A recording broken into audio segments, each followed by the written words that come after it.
Trustees for Monday, July 2nd, 2018. Will the clerk please call the roll? Mayor Sullivan? Present. Mayor Pro Tem Drystad? Present. Trustee Miller? Present. Trustee Browning, I'm going the opposite way. I know, I was like, wait, what? Trustee Farrell? Present. Trustee Caravas? Present. And Trustee Waugh? Present. Okay, we have a quorum. Please stand for the Pledge of Allegiance. Pledge Allegiance to the flag of the United States of America and to the republic for which it stands, one nation, under God, indivisible, with liberty and justice for all. Thank you. We'll take a brief reflective moment of silence, please.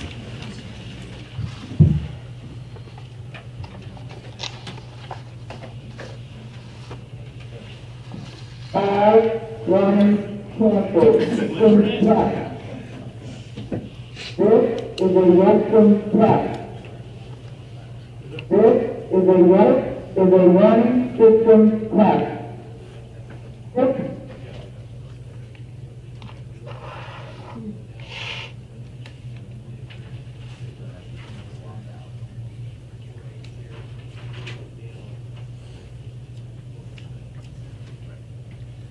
All right, thank you. All right, before we move on with the agenda, we have a little birthday. She wants to do this? So I'm going to move my microphone really far away. It's Trustee Waugh's birthday tonight, so we're going to sing happy birthday to her. Please join us. Happy birthday to you.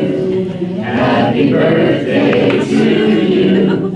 Happy birthday, dear Trustee Waugh. Happy birthday to you.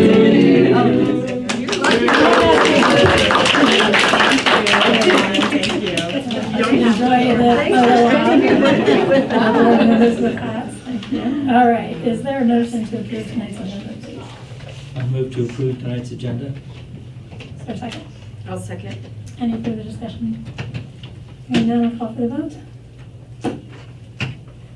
All right, and the agenda is approved. Thank you. We do not have a sheriff present. Do we have a sheriff's I report? do have a report. Sergeant Christ had indicated he was not going to be able to make it tonight, but a few things he wanted to pass on. The weekend went well. He heard no issues at all with good old days. They do have extra staffing scheduled for over the 4th of July, and also have Parks Patrol taking place on the 4th for added support along with the extra traffic control. That will put us at least 2 extra deputies in town during the day and evening. So that is all we have to report. We'll go ahead and move on to staff reports then. Under staff reports, we have a flood recovery update. The full report is in your packet, and if you want me to expound on any of those, I can. But in general, we are wrapping up and getting ready to close out several projects, one being McConnell Bridge and the Whitewater Features project throughout the community, and Bone Park Phase 1. Those are getting ready to wrap up here. We're starting construction. If awarded tonight, we'll be starting the Public Works new site grading as soon as feasible following award. And you're going to see activity starting out at the wastewater treatment plant, putting in the new fencing, paving, and lighting to finalize that project from a FEMA perspective. And then a few other items. Bone Park for the Phase 2, the environmental consultants we're onboarding them right now, doing the necessary paperwork to get them started. Lions Valley River Park, the pond areas are out for bid. They will be opened on July 9th and coming to you for award on July 16th. Hopefully with construction starting immediately after that, so that was exciting. And then the trail extension is out to bid, but still has several constraints before we will be able to address and award that formally. Continue to work with some of the different ditches that path crosses to get the necessary approvals to do that. Any other questions? The recovery update was several pages, so if there's more, I have Tracy Sanders here, who's the recovery lead on these projects, if you have any questions. I was just gonna say, I liked the list of the grants. I think it's the first time we've really seen that listed in that format. I thought it was really helpful to kind of put a visual together for just how much we have in the works, so appreciated that. Oh, the long one. Oh, yeah. Yes. This is a list, actually I could pass it around to the public too. This is a list of all the current flood recovery project and closeout projects. Currently, we have $62,515,000 in motion, of which there's still $54 million to close out in the next year and a half. So that's all I have for flood recovery. Any questions on that? Okay. Continue on. Sure. You got an extra copy for me. Sure you can, but we'll pass around first and then you can keep it. Go ahead. Oh, you can sit wherever you'd like to be in here. Where's Sergeant Chris? He's off today. Hi. So I have an update for you on the flashing beacons that we had discussed, and we contacted CDOT regarding the approval process for the RRFBs because they would be all along their right of way. And they had two questions for us in terms of their approval process, and one was if we have a record of the number of pedestrians hit at the requested locations. And they also inquired if we've done a pedestrian safety study to demonstrate to CDOT that the RRFBs are the appropriate devices to be placed at our requested locations. So we do have the information that we haven't had any pedestrians hit, but we do feel like there's a justifiable amount of non-compliance, that people are not stopping. But per the CDOT request, we probably will need to engage in a pedestrian safety study to determine based on their speeds and stopping if they are appropriate. So that would possibly cost the money of the pedestrian safety study, and if we need to go out to an RFP or if we can do it internally. Talking to Joe Kubala, we possibly can do it with traffic counters, speed graphing, and getting some collection data. So. This is the same CDOT that had the flashing beacons Yeah. on their highways Yes. before, right? Yes. Yes. Yeah, okay. Checking. And they're requiring that before we can install them? Correct. Because it's their right of way. So Joe did ask me a question. He said, do they understand that we were paying for them? And I said, yes, I let them know that we had budgeted for it. So. And we have ordered them, haven't we, or not? No, we haven't ordered them, no. We just have the money for them. Can I ask who from CDOT are we working with? Is it the regional engineer? Yes, and then there's also about 3 other engineers in his department that are linked in. Okay. So what's the next step? To find out if we can do a pedestrian safety study internally, if that will meet their needs. Bless you. So, but I'm happy to try and remind them if they were here before. And I gave them all the locations. I think that, the other question I would have is, do they have any recent data that we could use rather than do new counts? There have been counts been taken, I've seen around town recently. And then I think that the other question becomes to, if we're gonna do a study, then we should probably think about the speed study as well, because we said we were gonna do that after the light was installed. It's supposed to be 9 months after the light was installed, so. Remember, that's Pretty close. It's probably Yes. getting I close. think we're almost there. I think that was October, maybe. Okay. McConnell. Paul's looked at me. Okay, any questions about that? Trustee Curtis? depending on the cost of doing some of the studies, and you compare that to the cost of actually putting up a camera that's a live action feed that we see all over the country these days, so we can sit and watch pedestrians stand in a couple of those corners 24/7 during the summer, during school. That would go a long way. Not knowing the cost of that though, but depending on our costs, just an idea. Well, I think at this point, maybe we'll let staff do a little more investigating on what the study would take and maybe some additional discussion to see that. Great. Sounds great. Thanks for the update. Trustee Waugh, did you have a question? I was just gonna ask a question while you're up there, Kim. Do you have any new information on Powerman? Have you talked about that contract with them, and were they amenable to keeping the contract and having the event start in 2019? They were very open to continue it in 2019, but they said they will need an answer for sure by August to be able to be in the worldwide brochure. We explained that it's not budgeted till later in the season, but that we would be in touch with him about that. But we were interested in doing it in 2019. Okay. Thank you. All right. Thank you. Thanks, Kim. Just a couple of little administrative updates, not necessarily pertaining to flood. We did host a State Historic Fund regional presentation in Lyons last week and had a nice little turnout from several communities around us. But there are going to be some funding opportunities for grants coming up, and so we would like to potentially put together an application to help some local businesses with some historic facade updates.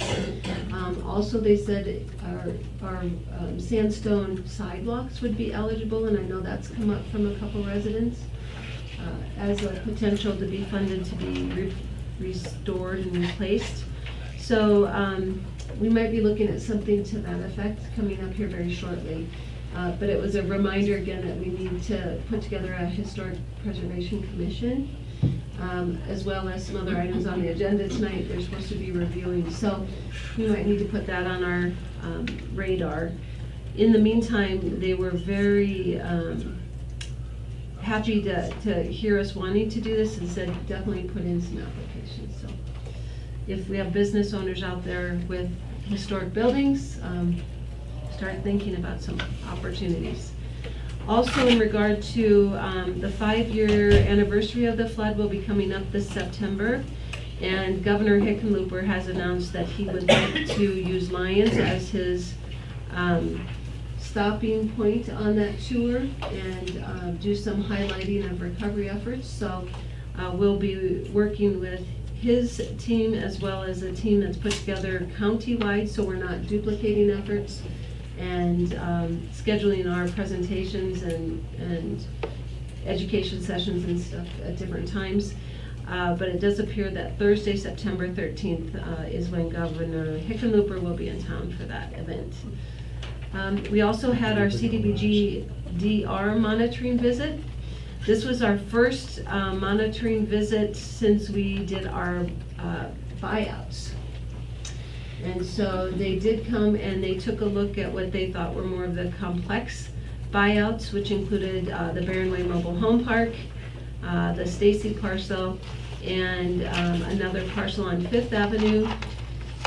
I don't know if the board is even aware, the community's aware that we had the largest number of buyouts in the state. And so we were one of the first to go through this process, and they were very, very pleased with the organization and the effectiveness of our program and our uniform relocations.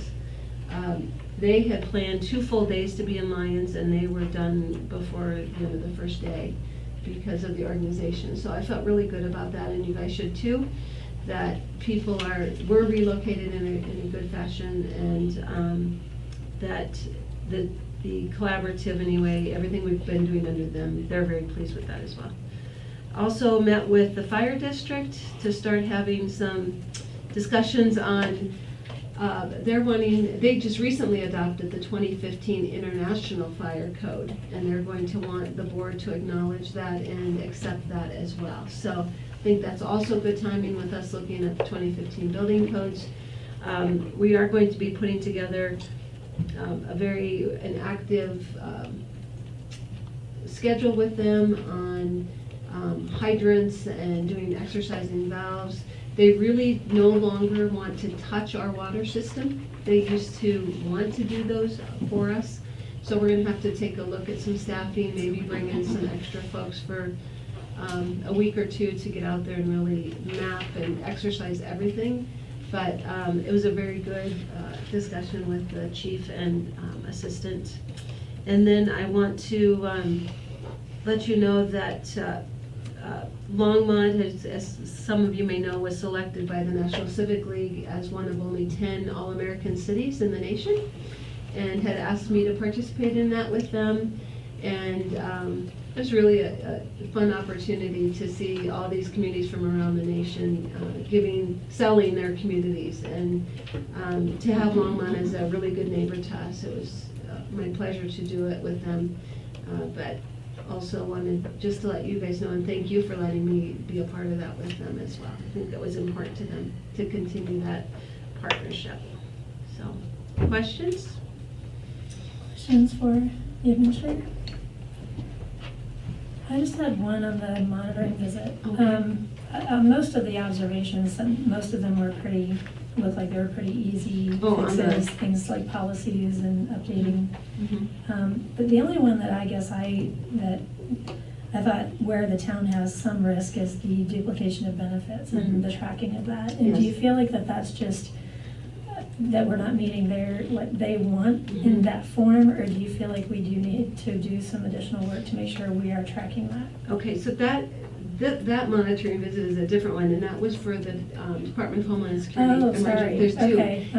No, it's fine. It gets very complicated. Okay. This is Homeland Security Emergency Management came out, and they did a monitoring visit in May, and this is just finally we're getting the report. Okay. Sorry. So on this, no, that's fine. Staff met today to go through it and write up our action plan. The thing with the duplication of benefits was there was a concern that because of receiving over $10 million in insurance money, that somehow FEMA was we were going to get duplicate payment on that. And so they wanted to see that our tracking mechanism was more, I think the word they used was sophisticated, to ensure that we weren't doubling up and having to pay back $10 million of to FEMA money that we actually got from insurance. And so since they were here in that month, we put together that full cash flow sheet. There's now all that tracking. It's been sent in. They're very happy with it. So we met today and put together our response. So I'll make sure you guys get that as well. Okay, that makes sense now because I was. Yeah, it's two different monitorings. Okay. One is DR money and the other is FEMA money. All right, thank you. Anything else? All right, thank you very much. We'll go ahead and move on to audience business. This is the portion of the meeting where the audience is welcome to approach the board on items that are not on tonight's agenda as a public hearing. We do have several public hearings tonight. One for ordinance 1039, which is related to updating the international building codes. We also have a public hearing for resolution 2018-55 related to Vasquez. We also have a public hearing for resolution 2018-54, which is a conditional use review for a detached accessory dwelling unit at 310 Fifth Street. We do have others on the agenda, ordinance 1040, 2018-52, and 2018-53, which are going to be continued. So we won't be taking input tonight for those issues. So if you're here for one of the ones that I mentioned before, please wait until the public hearing opens for your comments. So if you'd like to come forward for any other items, you please give your name and address for the record, and each person will have 4 minutes. I'm waiting for someone to go.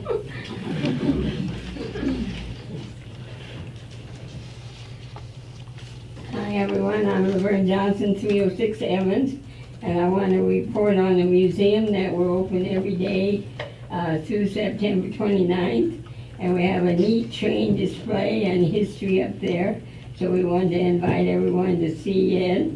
And next Tuesday, July 10th, we're going to have a poetry program of people that have written poems through the years. Like me, I wrote one 30-some years ago, and they found it. So I think you'll enjoy that. And in August, we're going to have a quilt fundraiser. We rounded up a lot of old quilts, and I'm glad to know that they are going to have something on the flood, and we'd like to help you with that. And in October 11th, we're going to have a thing on how we saved our high school. And that went from 1948 to 1974. So we want to hear from all the old timers of all the things so we could record that. But we had a great good old days. I want to compliment everyone for helping, and Mayor Sullivan welcomed everybody. And we had nice Mr. and Mrs. Good Old Days, one of which is Dr. Meckel. And he has been in business for 33 years, so give him a big hand. Also, Donna Boone has been in business 37 years, and Raul Vasquez of the Blue Mountain Stone for over 30 years. So we recognize them, and recognize the 5 kids from Lion Pioneer families, of which Keegan Bean, the state wrestler, is of the Brody family, Eaton Burton of the Austin family, Shaylee Herman of the Steele family, Raven Moe of the French family, and Joe McCain.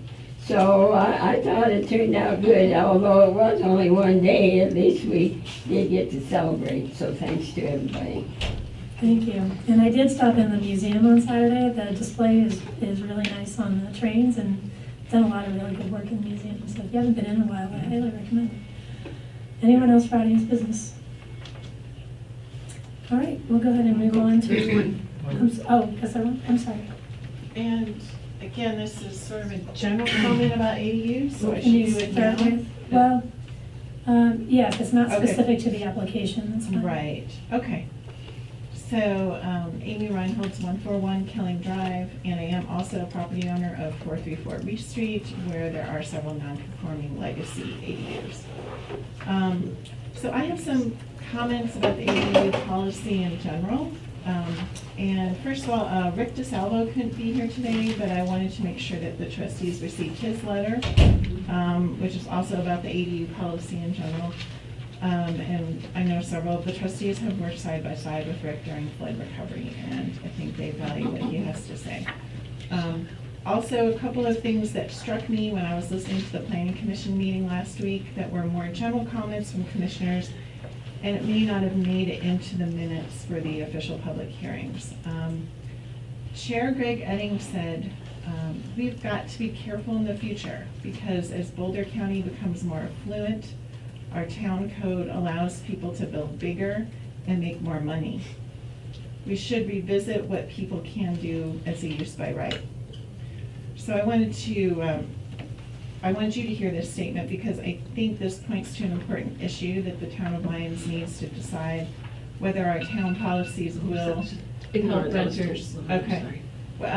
It's an important issue the town of Lyons needs to decide whether our town policies will actually help renters with more lower cost rentals, which was the original reason behind the current ADU policy, or whether it will help property owners, either current or future, build big to maximize profit.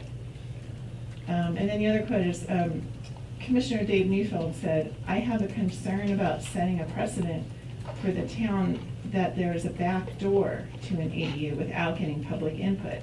We're essentially increasing density. I'm not sure this is the right process to get us to that point, to this point. Let's have a process to determine where we want the density. And what Commissioner Newfield said might not have made it into the minutes because it went beyond the details of a particular ADU conditional use review. So really quickly, I'm asking for three things. I support a moratorium on new ADUs until all the older cottage houses and additional detached rental units, which have been going on for years, on single-family home residential lots, are brought into compliance with the ADU policy. Last year, the town of Lyons staff meeting 21, and I know that the current enforcement officer and town staff are kind of updating that list currently. Number two, the PCDC Planning Commission and the Board of Trustees should consider some standards for the maximum number of ADUs allowed per block in the town of Lyons, which should be evaluated with neighborhoods and after all the existing ADUs are counted and brought into compliance.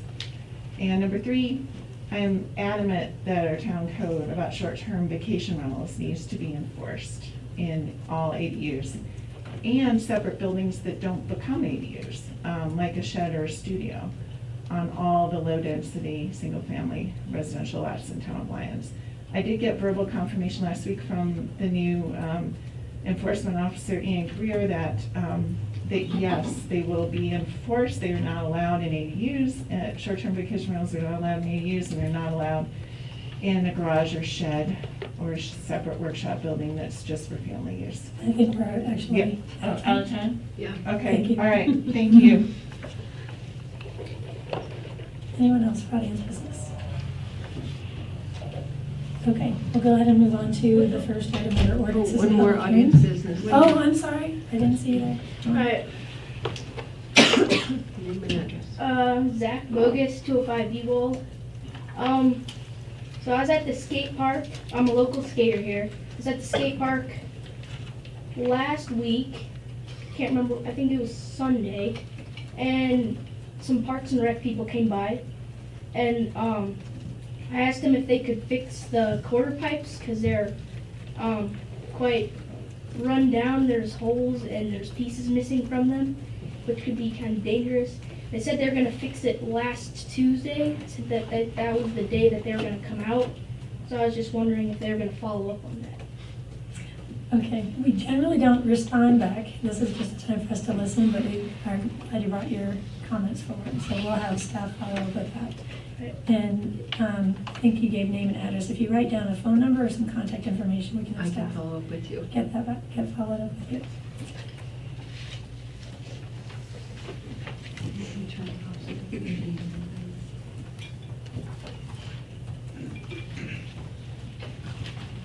Thank you. Okay, anyone else? Sure. Come on up. Hi, Beck Farrell, 140 Stone Canyon Drive.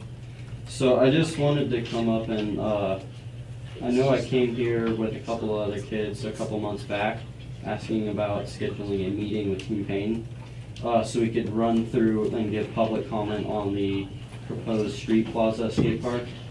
And I was just wondering if that meeting has been scheduled or if we could get something like that meeting scheduled, like whether it's like a Skype call or something, so we can give public comment to Team Payne on what the local community is actually looking for in a skate park sometime soon. Thank you.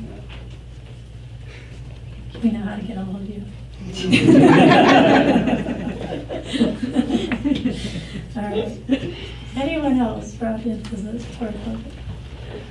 Okay, thank you. Okay, I will ask the town clerk to please introduce the first item under ordinances and public hearings. Public hearing for ordinance 1040 and ordinance amending certain sections of Article 4 of Chapter 16 of the Lyons Municipal Code pertaining to outdoor activity overlay districts and modifying the boundaries of the restricted outdoor overlay district and open air activity overlay district and approving the overlay district. This item needs to be opened and continued to the July 16th Board of Trustees meeting. All right, is there any other staff report? Otherwise, I can open the public hearing. Okay, we'll open the public hearing. Is there a motion to continue, please, until July 16th? I move to continue the public hearing for ordinance 1040 to a date certain, July 16th, 2018. I'll second. Any further discussion? Hearing none, call for the votes. Okay, the one is continued. Can you introduce the next item, please? This will be a public hearing for ordinance 1039, an ordinance of the Board of Trustees of the Town of Lyons amending section 18-1-40 of the Lyons Municipal Code, replacing and reenacting articles 2 through 10 of chapter 18 of the Town of Lyons Municipal Code, and adopting by reference the International Building Code 2015 edition, International Residential for 2015, and an index Q for tiny homes. 2018 International Residential Code, International Mechanical Code, and the 2015 edition of the International Plumbing Code, International Maintenance Code, and the International Existing Building Code. 2015 edition of the International Energy Code, an edition for International Swimming Pool and SPA Code, the 2015 edition for the International Fuel and Gas Code, and making specific amendments to the above reference codes, and adopting a new Article 15 of Chapter 18 of the Town of Lyons Municipal Code by reference to the National Electric Code, and the 2017 Town of Lyons Electrical Code. All right, I'll turn it over to staff for our presentation. So, We're supposed to introduce. yeah, thank you, Mayor, trustees. We have with us Randy Sullivan and Michael Keys. I'm sorry, Randy. Excuse me, and Michael Thiessen, who are our building officials together. They are with our Charles Abbott and Associates, who are our contracted building team. And they have prepared this update. We have been looking at this for some time, and we've had several meetings. We've met with fire, the PCDC, we've gotten feedback from the Sustainable Futures Commission and their representative, and we've gotten a lot of feedback on our progress so far.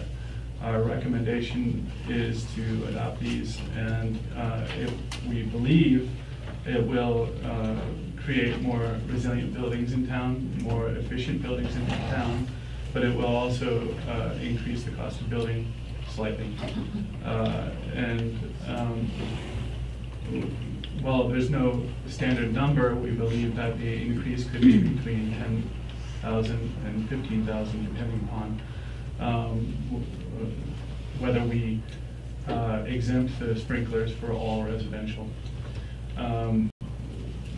When we presented this in the workshop, I think that was in June?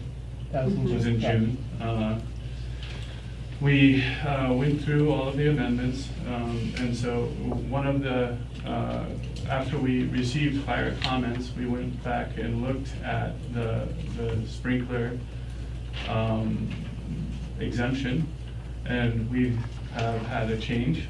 And if you want to speak to that. Yep, so we would like to now to not have the exemption in place and require fire sprinklers in single-family dwellings.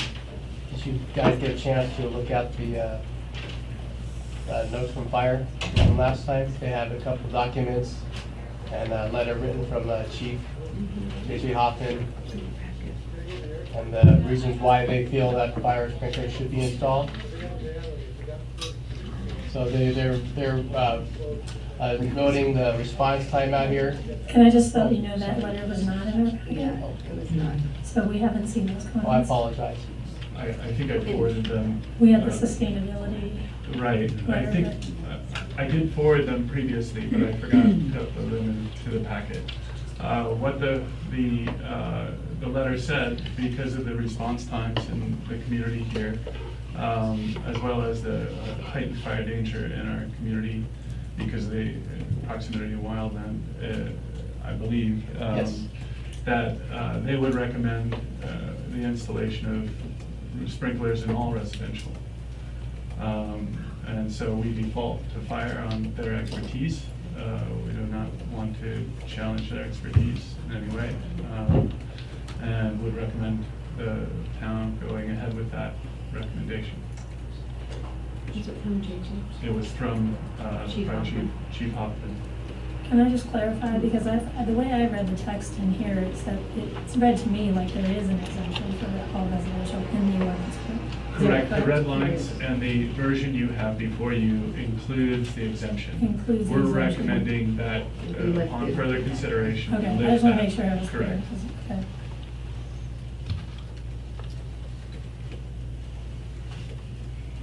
Are there any other changes you wanted to point out?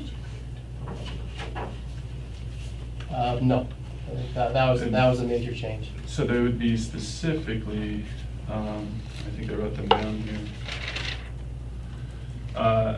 The IRC 313.1, 313.2, and 903.2.8. Of the IBC. Of the IBC, thank you. The 903.2.8 would be the IBC, International Building Code. Basically, we're adopting the code as read and not providing exemptions to that. For the sprinklers. For the sprinklers.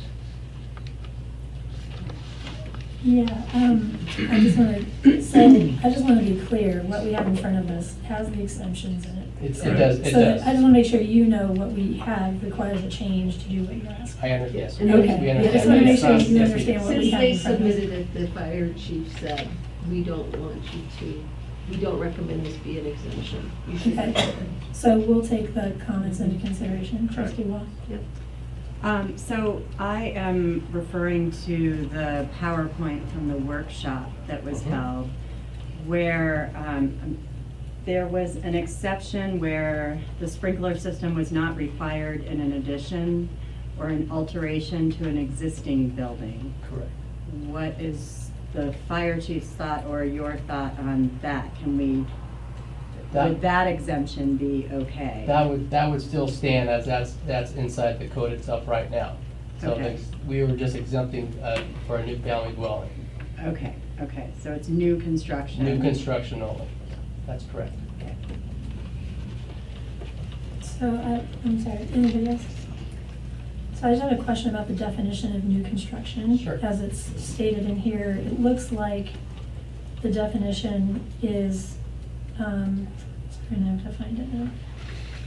Can you just talk about it? Actually, there were a couple, like if they get under the foundation, I assume that's for a single story? For a reconstructed dwelling.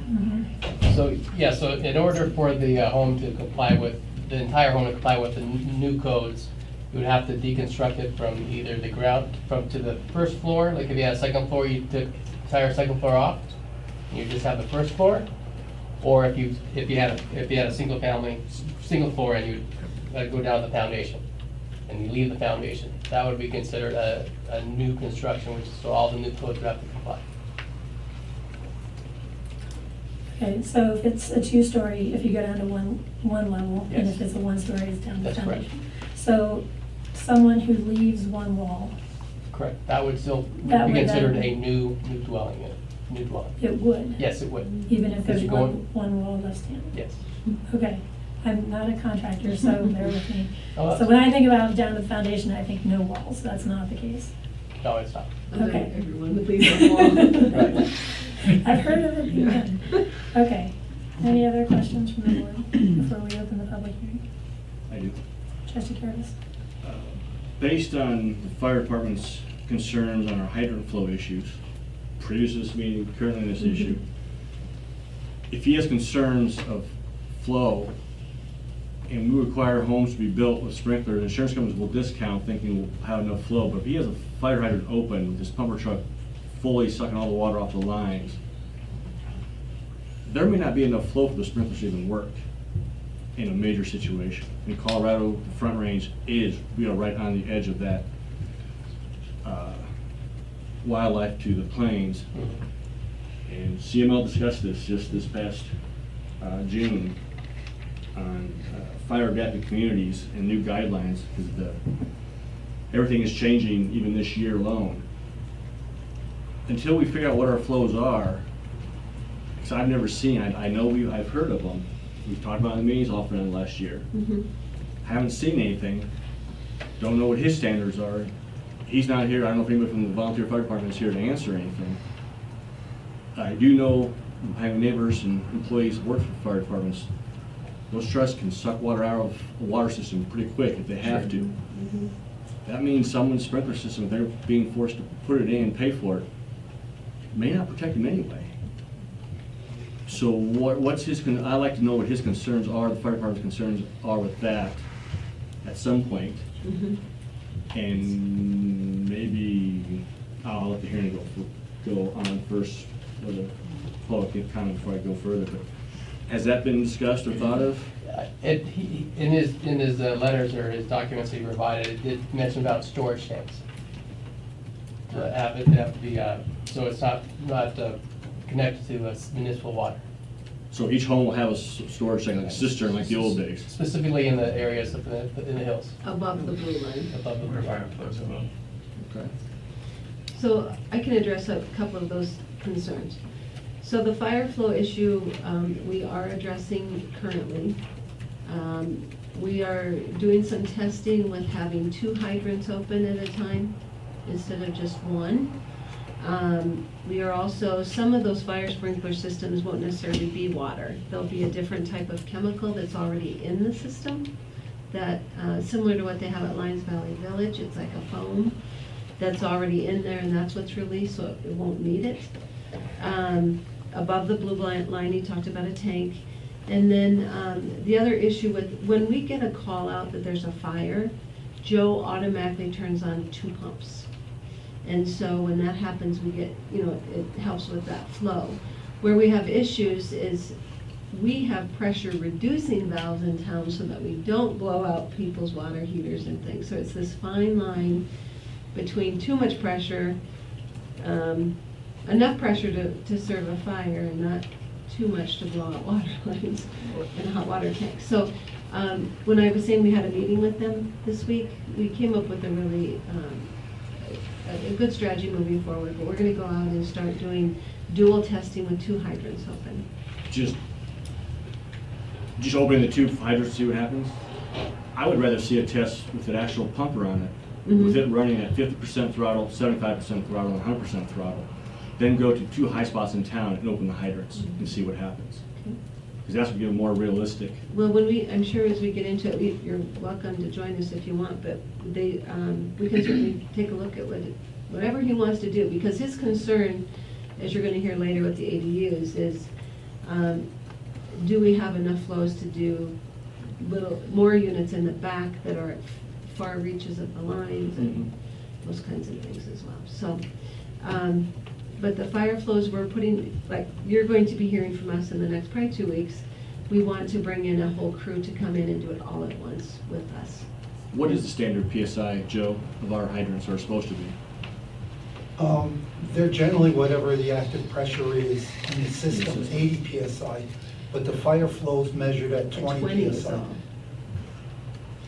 Yeah, they measure that, it's a whole curve they apply at 20 PSI. Our water's leaving the pump station at 210 PSI, getting reduced by the time it gets to a house somewhere between 40 and 80, depending on where you're located. Thank you. Other questions? All right, we'll go ahead and open the public hearing for ordinance 1039. If anyone would like to come forward and comment on the proposed ordinance, you can come forward now and give your name and address for the record. Each person will have 3 minutes.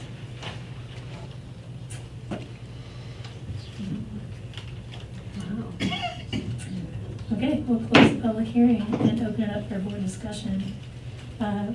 Any other questions? I guess I do have one. You had mentioned the existing, that existing homes would not have to meet the standard.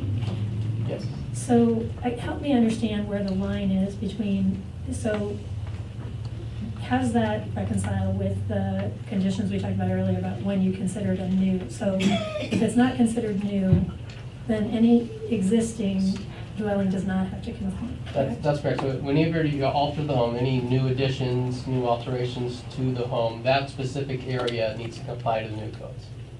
not the entire home. But not the entire home? That's correct. So just the new room or new? That is correct. That is correct. Okay. Did you consider, like what Boulder did with their size? So if you had more than 50% of the home remodeled, then that would trigger the entire residence having come into compliance? No, that wasn't considered at all. You didn't look at that? Okay. All right, open it up to the board for questions or discussion. I spoke, Trustee Miller? yeah, sorry. I spoke with a couple of folks at CML regarding this issue specifically. And they were saying that Broomfield and some of the bigger cities did not have that as a requirement.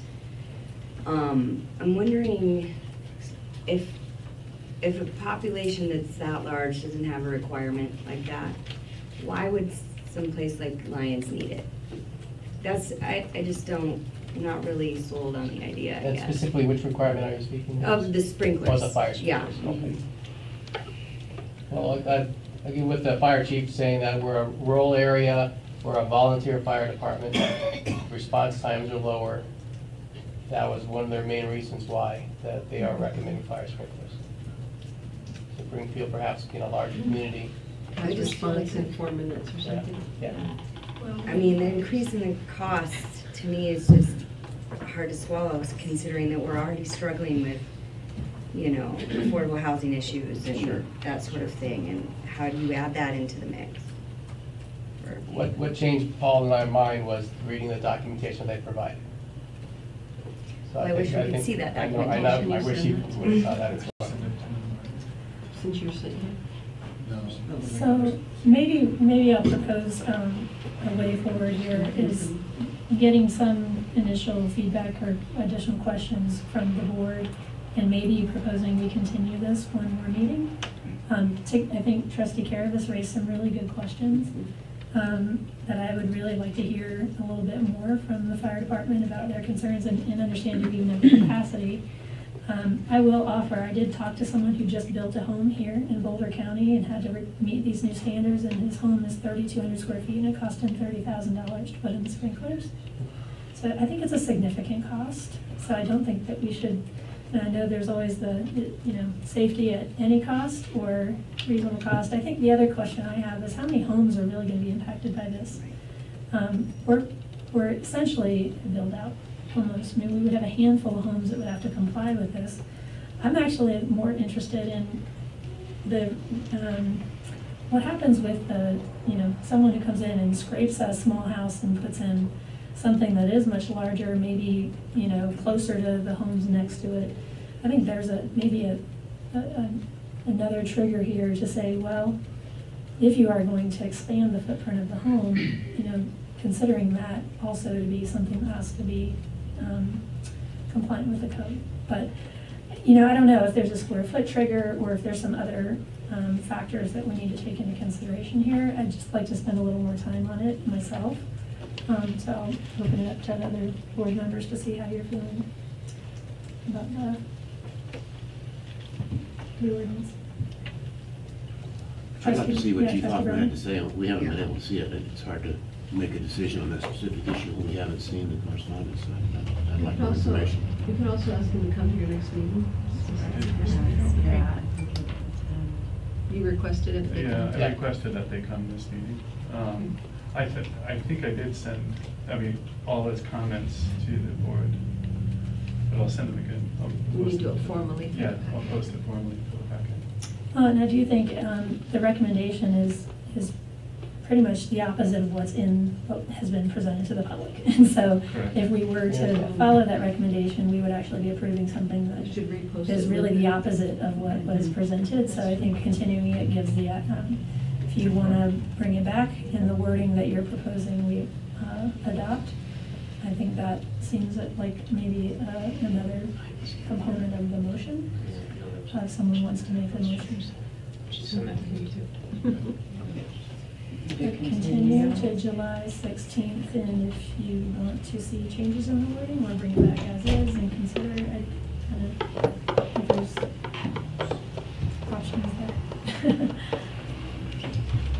I will move that we continue the public hearing, I guess, for ordinance 1039 to the July 16th meeting. And I guess I would like the ordinance that's in the packet to be your recommendation. Does that sound good to you guys? And then we can manipulate it from there, right? Is there a second? I'll second. So, just a comment too, the reason I suggested that is I think for the board, if we see it and publish it in the most restrictive format, and then we decide to pass it in a less restrictive way, then I think we get better public input versus presenting it in a really, something that is not as restrictive and then turning around and passing something more restrictive. I think it's easier to go the other direction, or it makes sense to go the other direction versus where we are now. So I support the motion on the floor.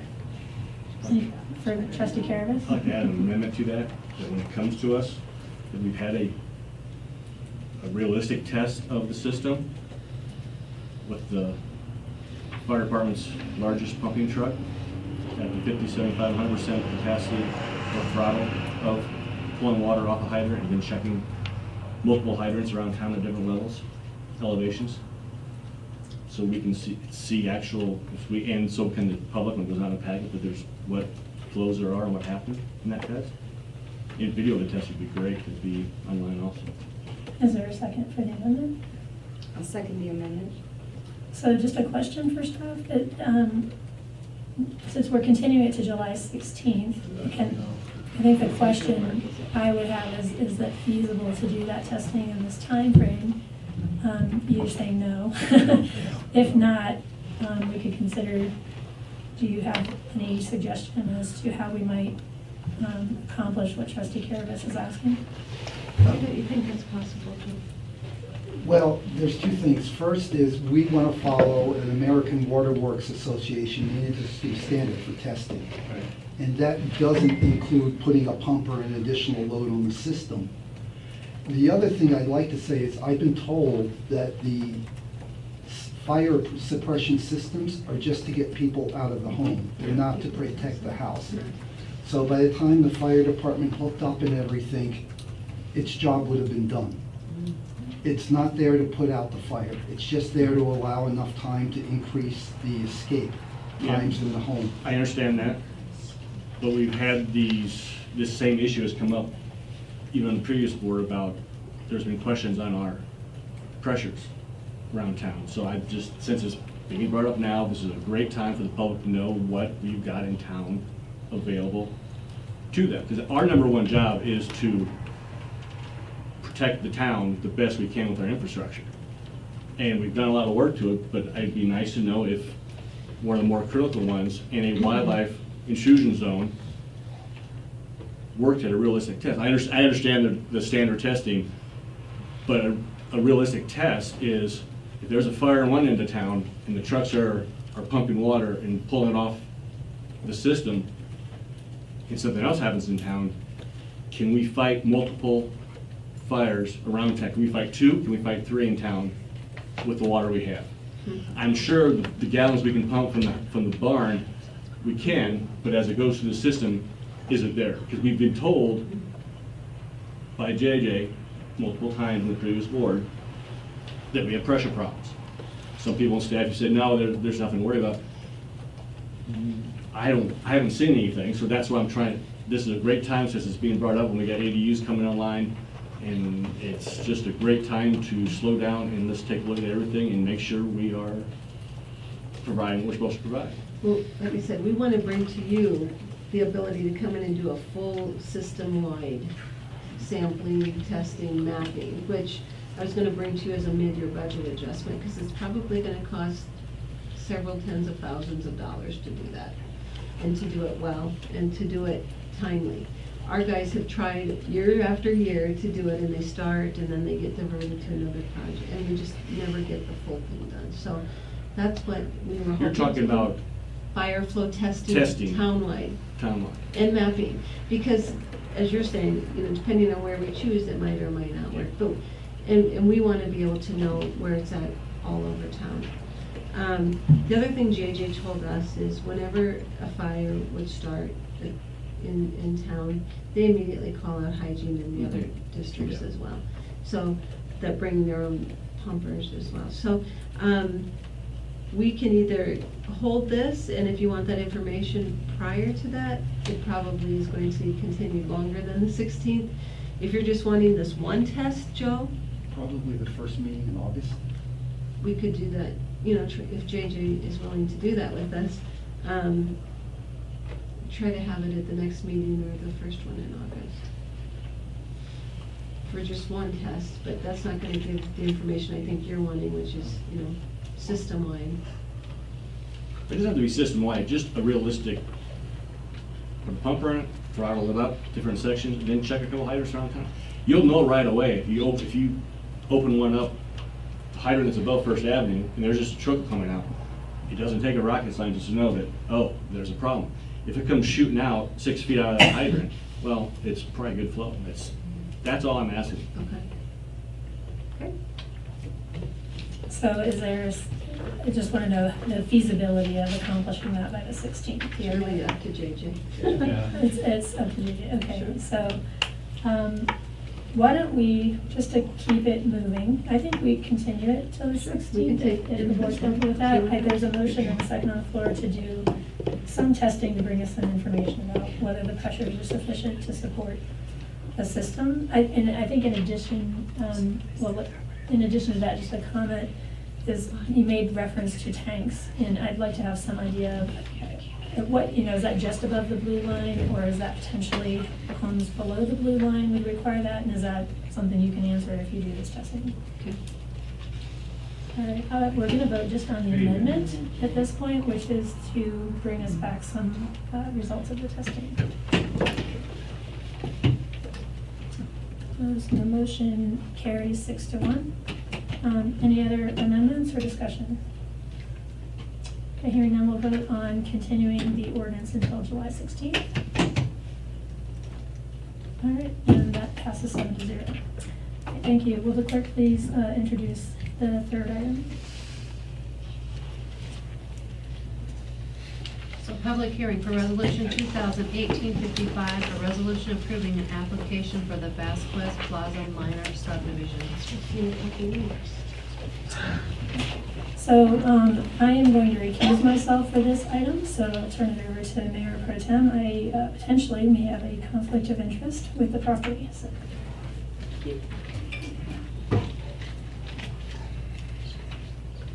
Okay, so I'll open the public hearing on Resolution 2018-55. Are there any, is there anyone here to speak on this topic? Do you want an overview at all first? Yes. Pardon?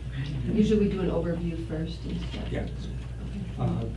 So staff, we have an overview. Sure.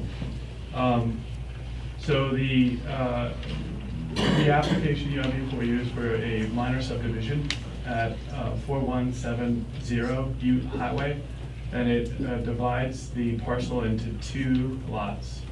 The lots are approximately 18,000 square feet each, and so they'll currently they have the commercial eastern corridor zone, and there's no change in zoning. That zone has no minimum lot size, but we, with looking at the lots, this will create 2 potentially buildable lots, and it conforms to the other standards for the commercial eastern corridor district. The lots are also, there's an overlay on that, which would be the commercial and mixed-use design standards and guidelines overlay, and there's no requirement for the size of lots in that. The applicant is not intending to develop either lot. This is a subdivision for sale. And the lots were, when we sent out the, the referrals, the only comment we received was from CDOT. Actually, the applicant went out and discussed this with CDOT before we sent out the referral, and CDOT determined that the applicant would need to close one of the 3 access points to this parcel, and so that each parcel would only have 1 access point. It would improve the traffic along there by reducing potential conflicts. So in that CDOT permit, that was required. So what you have before you is the subdivision and the subdivision improvement agreement for closing that lot in particular. We did receive a engineering cost estimate today, which I think approximated the work to be about $4,800. And the applicant would probably submit, rather than a letter of credit, a check for that amount. There are minimum sensitive lands on the site. There's no wetlands or riparian areas.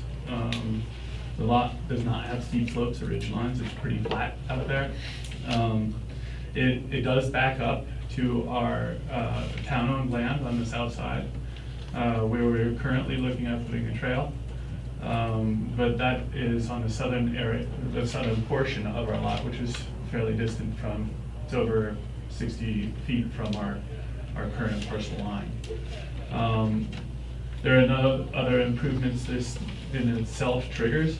However, the resolution that you have before you indicates that if and when development comes in, it will be required to go through a site plan or a development plan agreement, and typical public improvements that would be required as a subdivision agreement would be triggered at that point through the development plan agreement. So we are recommending at this point approval of the subdivision as you have before you. So just for clarity, as I understand what you're saying is that the seller does not have a development plan for those 2 parcels, right?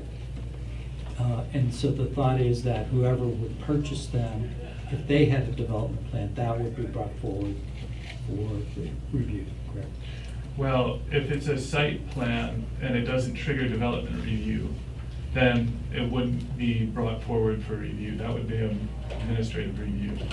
If it is a development plan, a higher level of, a larger commercial building, for instance, that would be brought forward for development review. Both would, however, require a improvement agreement. So that, and that would include things like sidewalk or curbs and those kinds of considerations, right? Correct. So that wouldn't happen until the purchaser had a plan for Correct. what they're going to do. Right. The only triggered public improvement would be that closing of the one curb cut. We are requesting a easement in the front per our standards for the sidewalk improvement and the parkway that is identified in our construction standards for that type of roadway. And you can see that on a line on the plat. So, is there anything else from staff? No. Okay.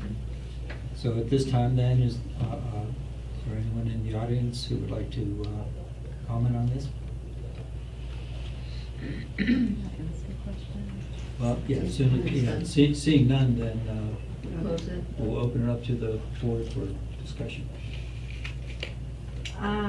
So you said a site plan would not trigger the improvement plan. Why not, I guess? If I did say that, I was mistaken. Okay. The site plan wouldn't trigger public review, but administrative review, which can accommodate, which would accommodate the site plan improvement agreement. So it would trigger those public improvements. It just wouldn't be in a public hearing. It would be administratively.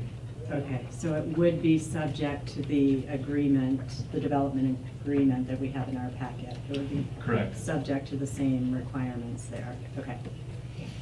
And Trustee Wah, I can try to clarify that as well. So the subdivision,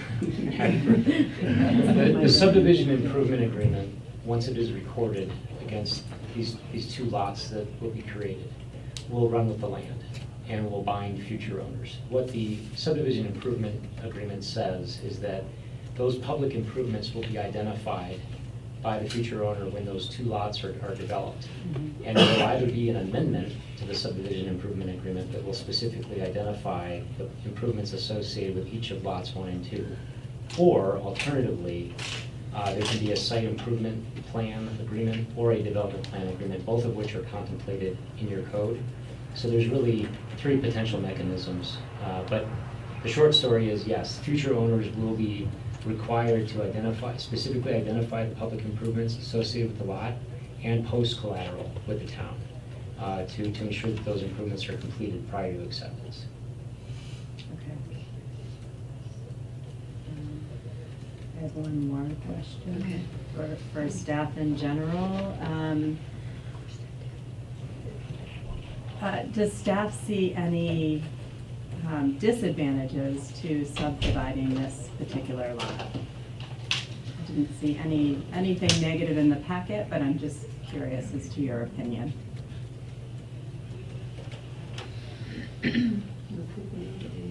I mean, from a legal standpoint, the newly created lots comply with the zone district, the minimum lot area for the zone district. The town has obtained an easement along the Highway 66 right of way. From a legal standpoint, there's nothing that I have concern with. Well, the only concern I would have is how these curb cuts are going to be handled. If later, when it develops, each owner says, I want a curb cut, we're going to add another one. No. How will it be handled? So there are 3, and it's going down to 2 for 2 parcels. So each has a parcel. Oh, this has 3 right now, Yes, going to 2. correct. Okay, so they'll each have 2. They'll each have Okay, 1. so that will increase. Okay. If the developer wants to move it, is that possible to move the curb cuts? Yes, they'd have to apply to CDOT for that permit to move it.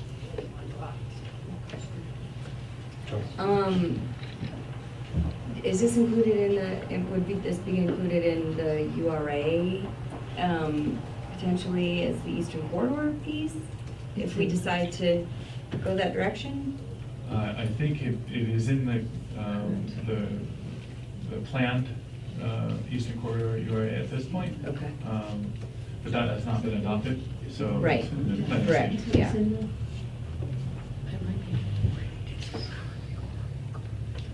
Other comments from the board? Question. I take it from what you said, Paul, that you don't see an effect one way or another on the potential of putting a trail on the town property. I know that's in the long-term plans. Correct. There is a lease in the rear. Vasquez holds that lease and is working with the town on the development of that. And so I don't see this changing that process in any way. That was my next question, whether there is anything we should be asking of this landowner to make the trail system easier at this point. If he's asking us for approval of subdivision, is there anything we need from the landowner that would help the trail system in the long run? If the answer is he's already working with us. It's already written into his lease agreement that the southern 10 feet would be, can be utilized for trail. Okay, thank you. And that, I think, is the ideal location for the trail. It is the ideal location for it. We could use 15. Trustee Carroll? So just to be sure that I understand, that if the Vasquez family sells those lots, that does not change that lease agreement for that property? That's my understanding. They would still hold the lease. unless. In other words, but at some point, then somebody else could come along and buy it and say, no, by the way, we No, decided. we own the property that the trail will go on. Right. We lease it to the Blue Mountain Stone right now. Okay. So they will hold that lease until the time that it either transfers or comes back to the town. Is it a 3-year lease? It's a 3-year lease. Okay. So, but we own it. So if they're not leasing it, we either renegotiate a lease with the new folks or we retain ownership. Gotcha. Any other comments from the board? Okay, hearing none, is there a motion?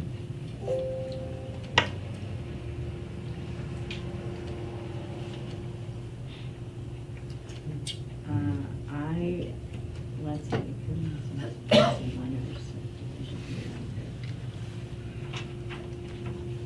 I move to approve Resolution 2018-55, approving the Vasquez Plaza minor subdivision. I'll second that. Okay, further discussion? If none, I'll call for the vote. And it passes 6. One abstention. Okay.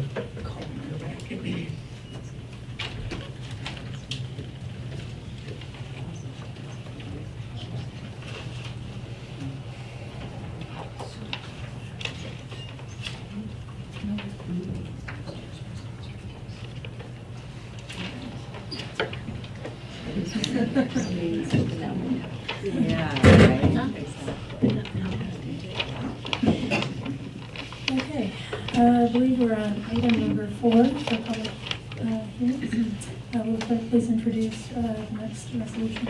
So we have public hearing for Resolution 2018-52, a resolution approving a conditional use review for a detached accessory dwelling unit on the property located in Residential 1 and located at 408 Reese Street. We're asking that this item be opened and continued to the August 6th Board of Trustees meeting, as the owners are not in town. I'll recuse myself from. August, did I say? Did you say So, sorry, I meant to say August. August 6th, yeah. August 6th. I'll recuse myself from this vote out of an abundance of caution and because of close personal relationship. Okay, is there a motion? Actually, I'll go ahead and open the public hearing and then ask for a motion to continue the item until August 6th. I'll move to continue Resolution 2018-52 to the August 6th Board of Trustees meeting. I'll second. Any further discussion? No, we'll call for the vote. Okay, that passes 6-0. That's mine. Oh, that's yours. Sorry. Cutting you off. Sorry, it's you. All right, you want to invite? Yeah, sure. Mayor Pro Tem, please.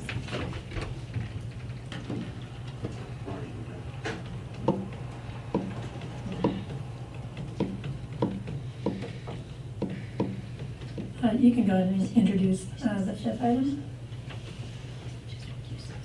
So public hearing 2018-53, a resolution approving conditional use review for a detached accessory dwelling unit on property located in Residential 1 and located at 227 Park Street.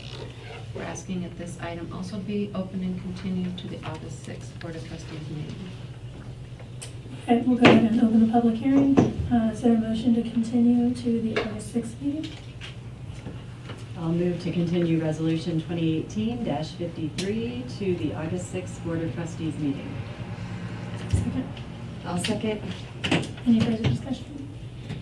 Okay, we'll call for the vote. And that passes 6-0.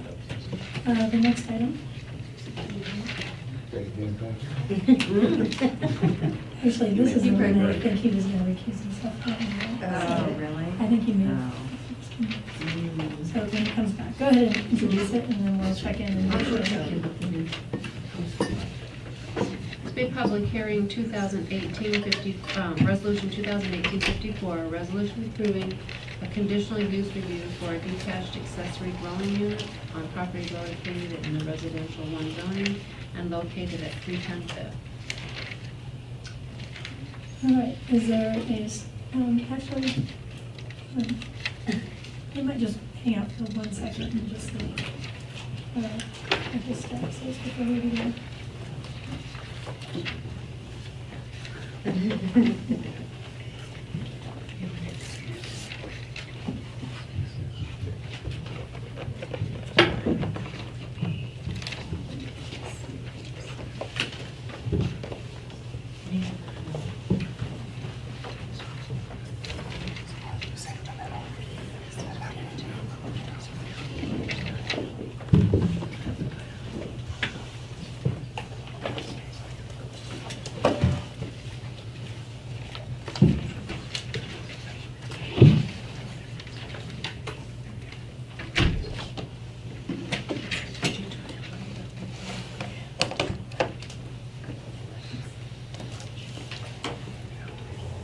Is he coming back for this one? He's going to recuse himself for this one. He intended to go for this one.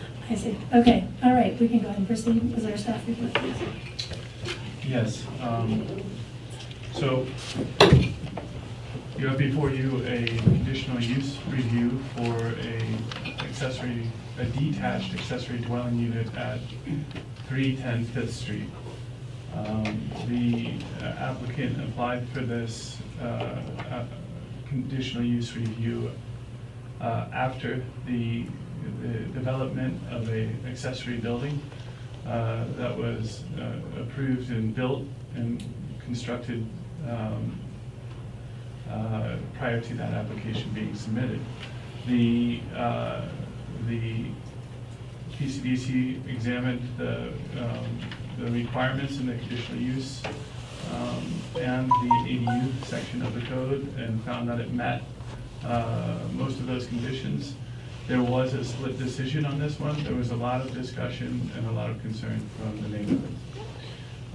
There was concern for both kind of allowing a use by right as well as some government overreach.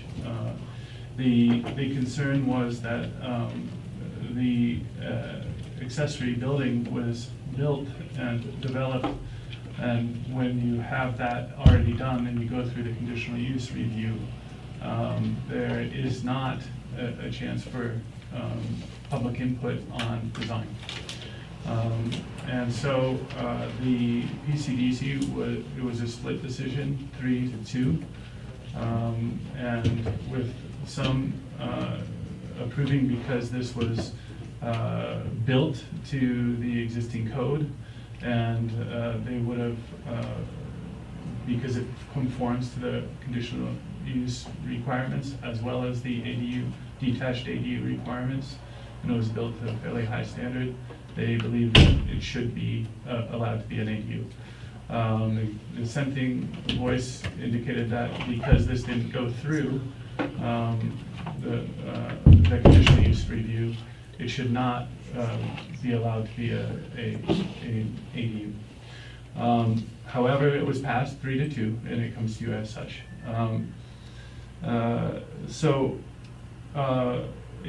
Like I said, it does conform to all of the standards.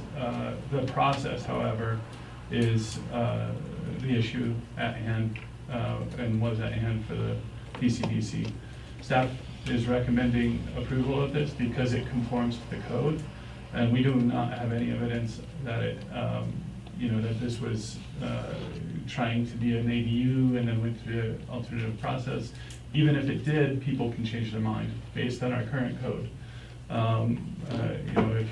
If you build and you want to change it to an ADU, there's nothing in our code that says you cannot. So because of that, we're recommending approval. Okay, are there questions for staff? And then we'll have an applicant presentation separately. Trustee Denny. A couple of questions for staff. This same issue in terms of the process came up back in April, might have been our first meeting, and there was extended discussion about amending the ordinance to basically have what I call water and sewer connections trigger the public comment. process. Where does that stand now? And then subsequently, that went to the PCDC, correct? Correct. The PCDC is looking at the next steps. They would like to hold a public workshop on that issue. They want to discuss whether there is a way to either reduce the size of accessory buildings or have an additional review for accessory buildings. They do not have a clear path at this point about what the requirements would be. If you recall, my recommendation at that point was that we require conditional use review for the extension of sewer. However, there's concern that somebody might be building a building that they want, and it adds an additional step to the process, and it had no intention to go through the conditional use review process. So there's no clear path, but they are still looking at the modifications currently. Kind of a follow-up question to that, is there a time limit this is for you and the attorney as well, are we under a time limit in acting on a conditional use review requests like this one? If we wanted to continue this to see what the PCDC did with their potential ordinance amendment, can we do that for an indefinite period of time? I would not suggest that you continue it for an indefinite period of time. I think that they have a due process consideration in terms of having filed a complete application, and it's going to be done for 6 months. I think 6 months would be too long. I think that the application has been filed and the recommendation is before you, and the application should be judged on its merits according to the criteria in the code. I mean, that's obviously you could move to continue it to a date and time certain. I think 6 months would be too long. I mean, the criteria that Paul is speaking about that may be considered in a study session, that those aren't currently part of your code, and I think the applicant ultimately does have a due process right to have an application acted on within a reasonable period of time. Other questions for staff? Trustee Law? I'm still a little bit confused. How was the structure being used before they applied for the conditional use? So the structure was permitted as a living space. You're permitted to build a living space in an accessory building, excuse me, above a garage. So it was permitted as such, and it, to the best of our knowledge, it has been used as such. What is the difference between a living space and not a living space? So a detached ADU, for instance, allows 2 families on that lot. So, and it also allows for a kitchen to be put into that unit. Oh, right. So right now, we have not been allowing kitchen and sleeping quarters in general in ADUs. Right, in this case, I think it was a kitchen. So I don't know, maybe it's a question for the applicants, but was it being rented or just used by the applicants in the past is my real question. It's been used by the applicants only, and their family. It's still very new, and we haven't had but a few of our family stay there. Okay. Yeah. And was, the other thing I'm confused about is, was this, or is the application to alter the structure to make it a larger living space / ADU, or is it going to essentially stay as is? It would just be legally an ADU if passed. Correct. Yeah, there's no proposed modifications to the structure in the ADU package, so it would just be a change in use and allowing its use as an ADU. Thank you. Trustee Farrell? So, I think I'm confused about the kitchen. Because of, from what I feel like tidbits that I've picked up and what I maybe still don't quite understand. At what point is there a difference between having a full kitchen versus a not full kitchen? And do we have the cart before the horse a little bit? So I'm just a little concerned if I could get some clarification on that.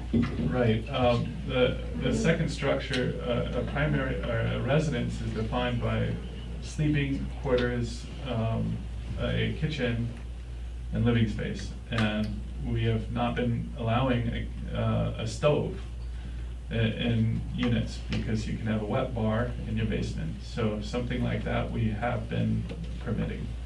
I think we have to re-examine that, but that's what is technically allowed by the code today. So the code currently allows a stove? No, it does No, not. it does not. That's the thing, it does not, excuse me. Okay. That's That what would- triggers the conditional That would use. trigger a conditional use. So really, we're in a situation of needing to have a conditional use approval anyways, because we know there's a stove. No, there is not a stove currently. I thought I saw some pictures and there was a nice pretty stove No. in my packet. No. Let me clarify, because I think I understand what you're getting at, because I had the same question to some degree, is that an ADU requires a cooking space. And this does not have a stove. So is there a plan to put in the stove to make it comply? Because I remember the conversation very specifically. I had issues with the word cooking for this reason, that it was required to have a stove because that's what made it triggered Living unit. to be a fully functional living unit versus other terminology such as a food preparation area. So it would need to have a stove, is my understanding, in order to be able to be licensed as an ADU. Is that incorrect? I will have to go back and look at the code. I did not know that that was a requirement, that it had to have a stove. So I'm not sure. Let me just clarify, it doesn't Yeah. say stove, but it implies cooking, which and when I questioned that at the time, the answer I got was cooking implies heating of food and a stove. But it doesn't explicitly say a stove, so I'm just questioning, have you had that conversation? And I can let the applicants answer if you're going to be putting in a stove. Can you introduce yourself? I'm Yes, sorry. I'm Matthew Reapy. We know these two. But I am counsel for Okay. the Pollards. Oh, okay. And so I'll be representing them in this matter. Okay. We're in this conundrum where right now we can't have a stove. We need the ADU approval to put in a stove. And so our understanding was without that approval, there can't be a stove. We certainly can put a stove in. I did not believe that a stove was required to make it a living space. But certainly to make it marketable, that's something we want to do. And that is consistent with how we have been approving designs based on the plans to build a compliant ADU. I think it is a little bit, again, I'm going off of my prior experience and the discussions that we had about whether you had to have a stove or not, and it was really inferred by the word cooking. So I made the case, some people cook in a microwave, I do it very often. But the question is a stove actually required? It's not required to be able to rent it as an ADU, but if you want to use it as an ADU and you have one, you have to have a conditional use review. Okay, the stove isn't what triggers a conditional use review though. Sewer, water, and stone. I thought for the ADU it was really detached or attached that triggers the conditional use review. For the ADU, yeah. It's if you're- detached, and then when you start using it, you want to use it as a rentable living unit. And living unit includes if it's gonna have a stove. Okay, but I guess for tonight's purposes, I'm under the assumption that it has to have a stove if it's going to be a fully functional, and based on my understanding of the ordinance, the way it's currently written, and people can certainly challenge that when we get to the point of entertaining motions. I guess my other question, just for clarification to make sure I'm really clear, up to this point, I think I heard you say that they have followed the code, the way the code is written. They have not violated the code in any way with what felt was a legal structure under the existing code, correct? Correct. Okay. Are there other questions for staff? Trustee Crowe? Yes, I did go over the applicant's application. And there's a very lovely picture here. Is that a dishwasher that's in there? I do see a stove. That's a dishwasher? It's a dishwasher, an old. It's hard to tell from the photo. Okay. I had the same. Then my only other question was, in looking at it, I think that I felt that there was some, it was brought to the town's attention that there might be some questions about zoning. I know it's an R1, but is in the application the zoning correct that there wasn't an R2 listed or an R3 mistakenly listed? There was Because no. I tried to read it and it's blurry because I think it's PDF I think. scanned. I'm not exactly sure what that was in reference to, but I think it was the building code, not the zoning code. I just want to know that that's not going to be a problem. I don't think so. That was referenced in the public, the PCDC public hearing, and they were talking about a building permit and not the application. Okay. All right, other questions? Trustee Miller? Yeah, I'm looking at the R1 code, and for conditional uses, it does not list another living space, ADU. R2, however, does as a two-family dwelling. So I guess I'm having problems with the zoning of that particular space if you're asking for conditional use review. It's not, it's not something that's. I'm looking for the ordinance right now. I'm not sure it's been codified online yet. Yeah, if you're looking at the online version of I the am. code, I think the last online codification update was done in 2016. Okay, so the ADU. 16, so, I mean, that, you actually have to look at the ordinances that have been more recently adopted. And it is a, these are allowed in the R1 zoning district. Okay, and is this square footage compliant with the house? Like Yes, the requirement, I believe, is that the principal dwelling, and I'll let Paul answer, but I believe that the principal dwelling must be 1,600 square feet or more, and the ADU is limited to 800 square feet. It's my understanding that this complies with that requirement. Correct. Okay.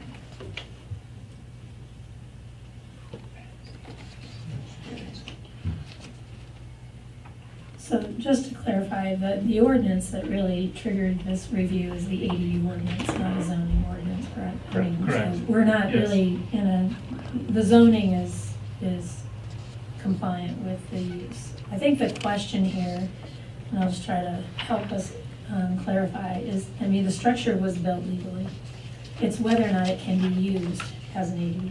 That's our question tonight, is how do we feel about that use for this structure? Because it exists currently. So to me, depending on if you agree with me or not, but the interpretation of whether or not it has to have a stove put in before it can be used as an ADU is potentially up to the interpretation of the ordinance. But from my reading of the staff's report and the PCDC report is that it does comply with the ordinance for the ADU in the way that it's been built and constructed, correct? Okay. All right, we'll let you go and let the applicants make a short presentation, and then we'll open the public hearing. So as I said before, my name is Matthew Reiki. I represent Pollards in this matter. Thank you, Joseph. So my clients were approved for their construction a few years ago. They spent time finding a builder that they could trust. They spent time designing the building. They always knew that they wanted to have extra living space above their garage. They weren't certain how they were going to use it. At the time that they were building, they had an adult child who was facing the prospect of possibly moving back home. And so becoming an ADU at the time that they were building wasn't necessarily at the front of their mind, but it was definitely something that they thought about. But they were also thinking of a lot of other things because their construction loan has an expiration date. So they had to get the ball rolling and they had to follow all the codes. And they're not trying to do anything nefarious or anything like that. But they did dream about what they wanted the space to be. They thought about like an Airbnb type thing. They thought about possibly doing, or even wondering if there's a timeshare type deal they could do, or like a vacation swap with their home. But all that really they could control was how they can build this without getting in trouble with the city, make sure they're complying with all the regulations, and if they had to kick the can down, they wanted to pare down their choices and do everything by the book, and then follow through later once they decided, are we going to be landlords or not? Is the space going to be used by our family often? And becoming a landlord's it's honestly a daunting task. And they wanted to make sure that they put a lot of time in thinking about that, so they didn't do anything rash. And so, yes, they did dream about things, they tossed ideas back and forth, but ultimately they decided, we're gonna go step by step through this process, and if we decide in the future to do something else, then we'll follow those other processes. Last week, we heard a lot of defamatory remarks about how my clients were using the code to somehow pull the wool over your guys' eyes, or somehow trick the city into letting them build a bigger structure than would have been had they gone through the ADU process at the very beginning of building. And that's simply not true. Those are clearly conspiracy theories. I think that my clients have always done everything by the book when it came to dealing with their construction, and they just weren't going to allow any deviations from what was legally allowed and what they're responsible for. And so they're retired teachers.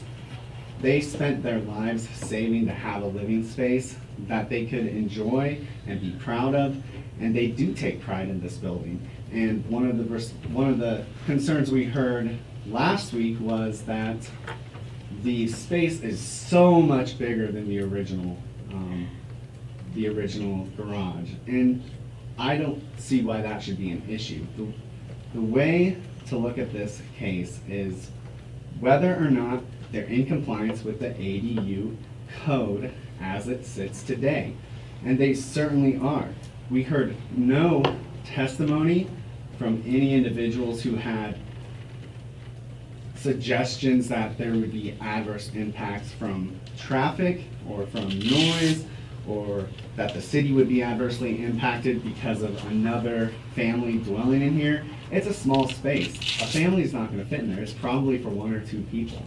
And so the concerns that we heard, even from the dissenters from the PCDC, we did not see any statutory or municipal code references that said we were not compliant. It was merely, we don't like the idea that somebody can go through the building code process and then decide later to be an ADU.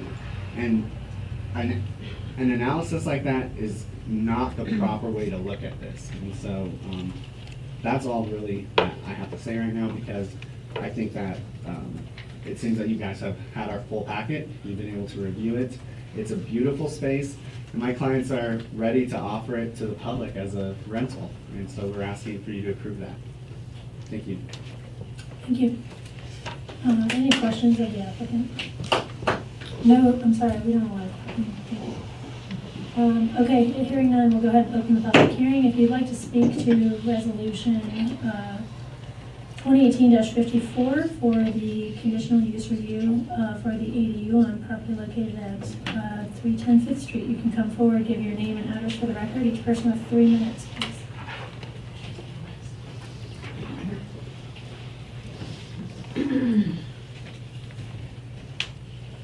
My name is Ken Cinnamon. I live at 208 Seward Street.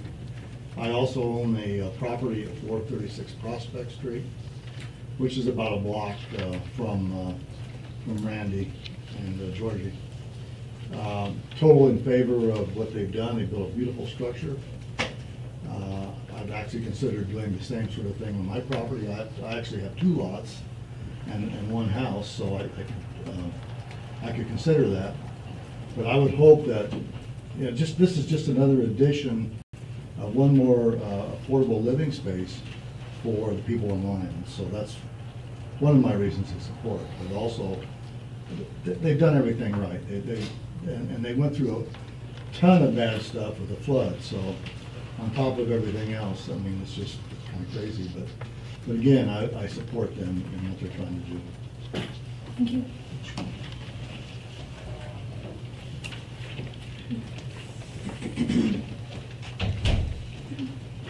Lorna Chrisman, 819 Fifth Avenue. I keep saying 5th Street, but it's actually 5th Avenue. I know Georgie and Randy very well, and I know they have a very large family. They've got 5 adult kids. They've got 9 grandchildren with the 10th on the way, all under 12. They host them a lot. When I first met Randy and Georgie, they were living in a condo. They were sleeping on the floor when their relatives came. When they bought this house, she told me what they hoped to have was some space that they could have family come and visit, as well as the prospect of perhaps a family member living with them. And what this building is, this accessory building, is a double-car garage that replaces a former garage that was in substandard condition that existed on the property when they purchased it. That was taken down before the flood, always with the plan of building another building there. So it's a garage, a double-car garage with an upstairs. The total floor area, gross floor area under the roof, including under the eaves, the closets, where the stairway comes up, is 700 square feet, which is the size of my living room. The east wall that abuts their adjoining neighbor is set back 20 feet from the property line. And the accessory unit, or the garage, upstairs, is 20 feet from the main house. So that any properties located to the east of them would have views across. They would have light, they would have air. So they don't crowd any neighbors. They also were very careful in their design to only provide 1 window. And it's a small window above the toilet in the bathroom that looks to the east. So they do not encroach onto a neighbor. It's their only abutting neighbor. On the other side, they've got Highway 7. So, in fact, I didn't attend the PCDC meeting last week. I just heard about it. But I was told that they would have all these views into their neighbor's property. And I went over. I had to climb on the toilet to look out the window to see their neighbor's property. And between the neighbor's property and them is the neighbor's garage. There's a small garage or accessory building there. About 30 seconds. Okay. All right. Setbacks. Yeah, I think they've taken into consideration. Also, the neighbor has a variance for an overhigh fence to reduce exposure from Highway 7. And he now has views, but the views have been since 2017 when he built an upstairs and a deck that happens to broadly overlook the Pollard property. So anyway, that's all I've got to say. Thank you.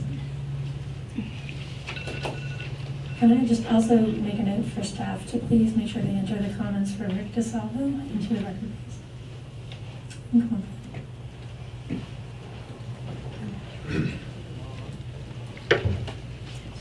Good evening. I really don't want to be here. You know, my neighborhood's experienced a lot of trauma in the last 400 years. We need to start healing. This situation was avoidable. This large 2-story garage is a parking project. I'm sorry, can you do your name and? Joe Meckel, 438 Park Street. Okay, sorry, can you? This large 2-story garage apartment went to the west of me, really shook me up a lot. I don't want to go into all that we talked about at the PCDC, that's already on the record. And I'm not blanketly opposed to ADUs, but I do think this situation can get out of control. And we can lose a real treasure that is Old Town Lyons. I'm not going to get into everything that Amy Reinholz and Rick DeSalvo talk about in their papers as far as building carriage houses and caretaker houses and extensions for families, because that's really the idea of it. But I don't think that that's going to happen. This was so obviously intended from concept that it was going to be a rental unit. It was known in the neighborhood. That's what I knew when they were building it. And when I saw that roof line going in at 14-foot high cathedral ceilings, I physically got ill. Okay, I lost the top of the mountains, I lost my evening sunshine. The views of the mountains is one of the reasons we live in Colorado. And losing that, you know, I was grateful for it for 33 years. I called town in October when it was going in. I talked to Paul, the town planner. He told me, and according to my notes, I'm a very specific note taker, that they withdrew their application for an ADU and said it was just for relatives when they stay over. They cannot rent it out, period, ever, cannot have a kitchen. I told him I thought he was conned. They want to rent it out month to month. He said they cannot, there will be enforcement. Under that permit that they got, there's no discussion with the neighbor or the neighborhoods is required. Even with that, neighbors should discuss the impact of a big project will have on adjacent property. It's just the right thing to do. And here we are, it's fully built, now we're discussing a rental. We should have had this discussion before ground was ever broken. My question is, a homeowner goes in to apply for an ADU permit and leaves with a right of use permit where there's no input from the neighborhoods and the whole process and intent of neighborhood input was skirted. We have a real breakdown of trust and fairness to our neighborhoods. Let's skip that part. You know, at the PCDC meeting, Paul was telling everybody that it was all fine and good, you're within setbacks and everything. He never brought up that there was neighborhood concerns. Shouldn't that be standard procedure at these meetings? I don't want to be here. Last 4.5 years were brutal. This is my home and I took a hit. It's not my intention to bring this up so strongly so that it is my intention to bring, so that this doesn't happen to anybody else. Let me say this again, Old Town Lyons is a treasure. And we need to protect it passionately. 100%.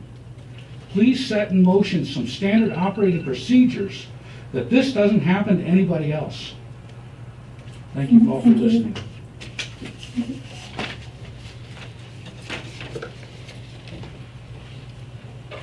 Anyone else?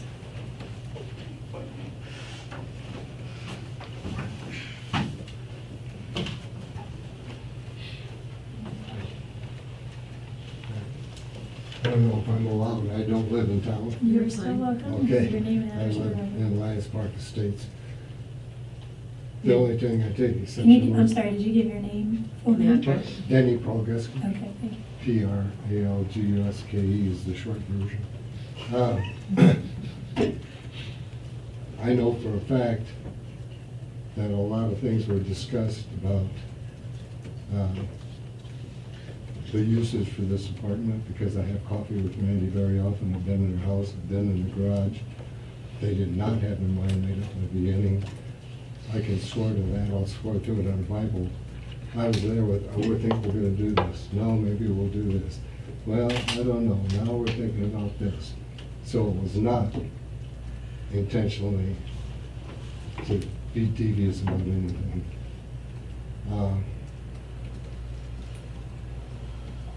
I don't know, the only other thing I can say is I support Randy and Georgie for what they're doing in life. And we have a mutual friend who has had some significant needs. I personally took him to South Denver, to the doctor's office 4 or 5 times, to the hospital, blah, blah, blah. So there goes gas money and 3 or 4 hours of your life and buying lunch on the way home. He did it time after time after time after time. I only did it 4 or 5 times. So that's the kind of people you're dealing with. Thank you. Anyone else?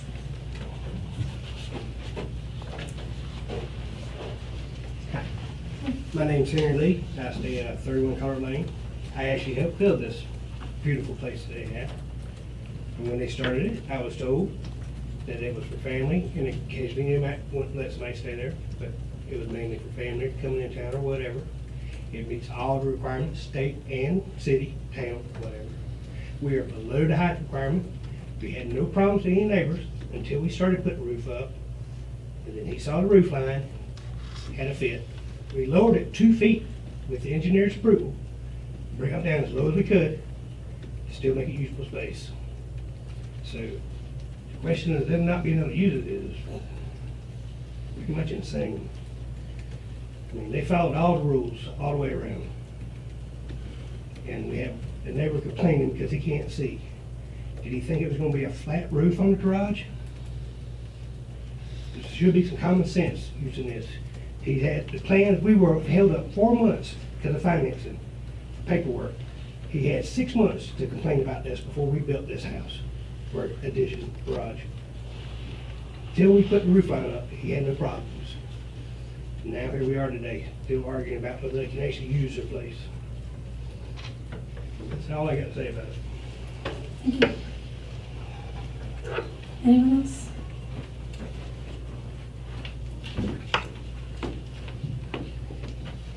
March Chapman, 415 Fifth Ave. I just have a couple statements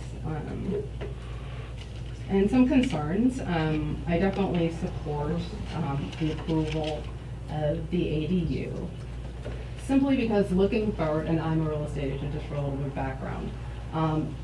If someone were to, if the Pollards were say to sell this property tomorrow, and then someone else purchases it, and then that person, are they going to be beholden to the previous denial if it were denied and using that space as an ADU? I don't see how that would be able to be a continuous complaint since the structure is now in existence, pardon me. The other thing is the granting of the permit versus withholding it.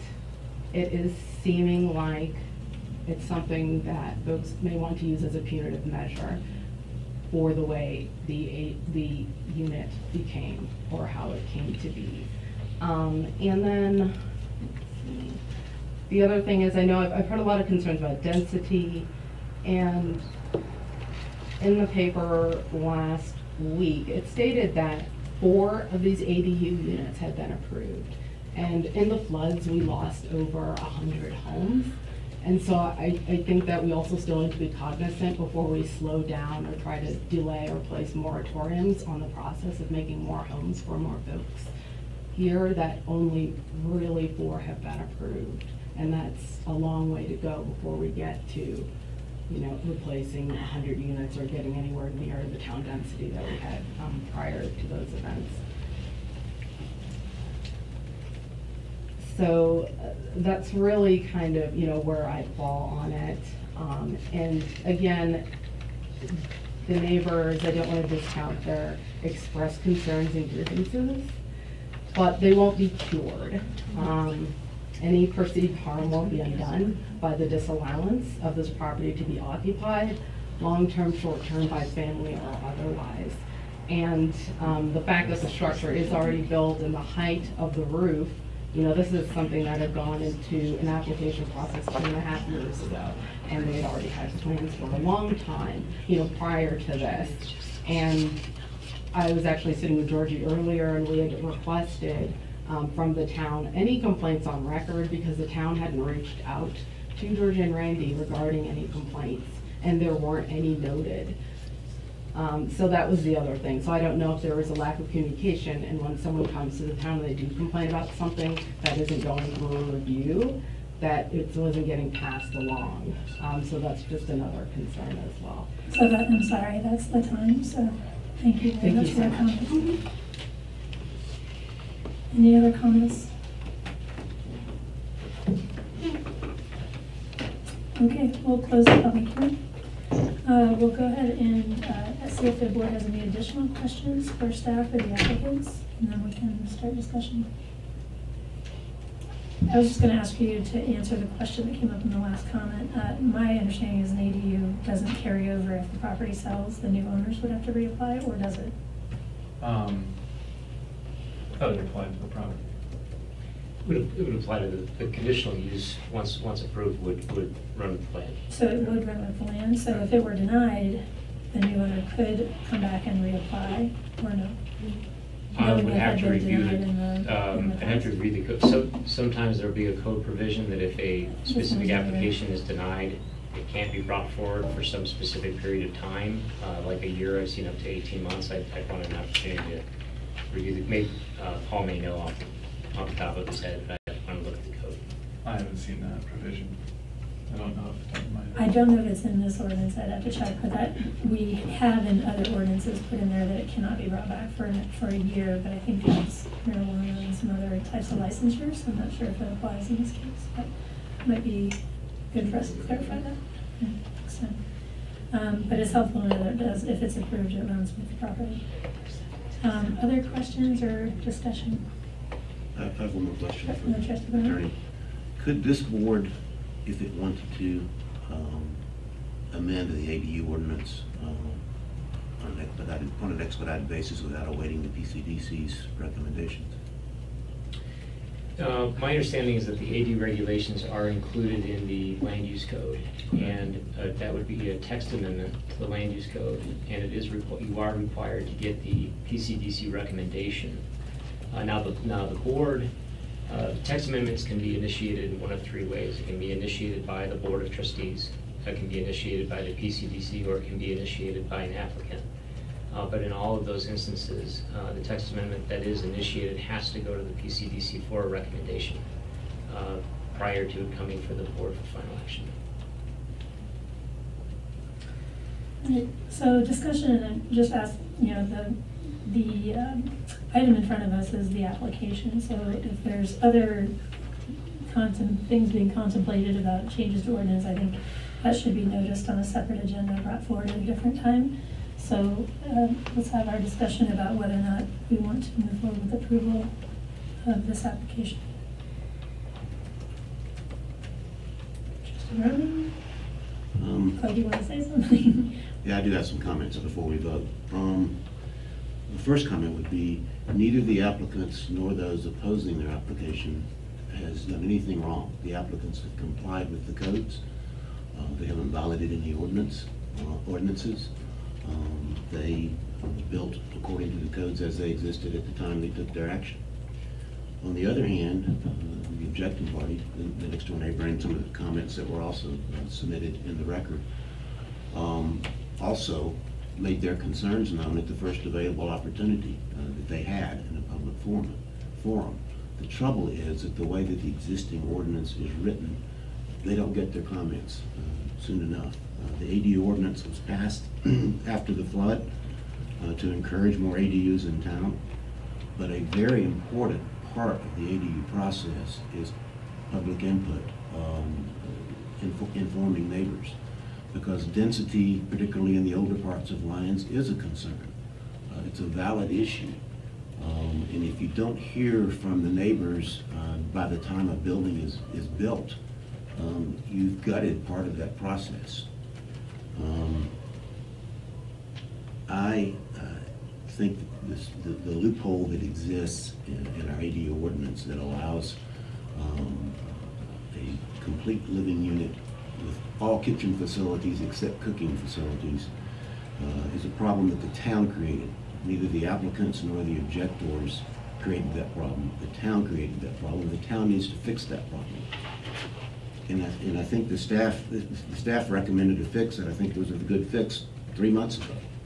It shouldn't take the town so long as to jeopardize somebody's due process rights to fix a loophole in an ordinance that the town created and that we've known about for, actually it's more than 3 months. I was on the PCDC before I was on the board, and we recognized this problem at least a year ago, and perhaps more, and nothing's been done to fix it. So this is a town-created problem that we really shouldn't be faced with.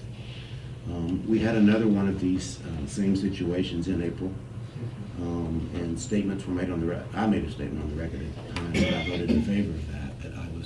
not intending to create a precedent that would open, that this loophole could be used for multiple other applications. That one was unopposed by anyone. That's why I voted in favor of it. I think if we do approve this tonight, that we are creating a precedent. And as many people as want to proceed to build full living quarters without a stove in their backyards, as long as they comply with the setback and height restrictions, they can do that now. And when they file their applications, then they have certain vested rights, and I think it would be too late at that point to change the ordinance for anybody that had already sought their permits for the living quarters. So I think by approving this one, we do create a precedent, and I'm opposed to doing that.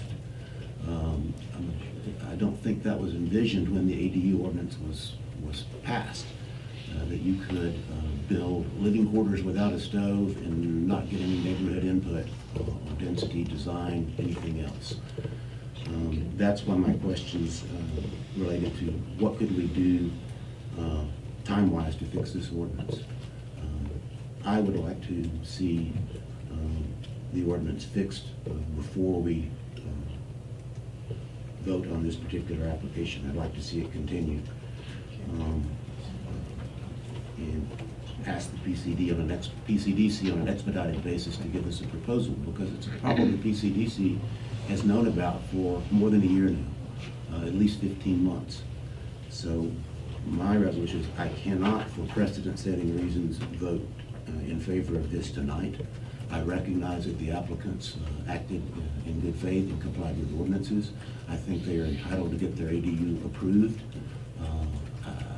But for town-wide reasons, I think we have to act in the interest of the town as a whole. From that perspective, I would like to see the loophole in the ordinance fixed before we grant any other ADU approvals with this set of facts. Thank you. Trustee Watt. So I agree and disagree with Trustee Browning. I agree that the application is solid. The applicants have done what they need to do, and they are in compliance with our current process. So for that reason, I will be voting to approve the ADU at hand. But I share your concerns. I do think we need to do something about this loophole that's kind of thwarting public input early on in the process. And I'm also concerned about density in Old Town. Trustee Miller and I both live in Old Town. It's already a really dense area. I have the luxury of being on a corner and having 2 lots, so I'm protected, and I have a school by me. So in that sense, I'm protected, but I'm seeing, I walk the streets and there's a lot of construction going on. There's a lot of construction vehicles, yards that used to kind of go back are being filled in by structures. And it's really concentrated in Old Town, in our area, because of other constraints in other areas. So those are 2 concerns that I'd really like to see us address, or start to address at the July 16th Board of Trustees meeting, because we have 2 additional ADU approvals coming up on the August 6th meeting, and I would at least like to have that discussion before the next 2 ADU applicants come to the table. But as it stands now, this is our code and everything is in compliance, so I need to stand by that for tonight. Other comments? Trustee Farrell? I'm leaning with Julie on feeling that we do have a problem that we do need to have fixed. I think that we brought this up, and I'm hoping that that will come to fruition through PCDC. But today, as is, this is an ADU that is meeting the requirements. But the system isn't perfect, and we've got to correct it.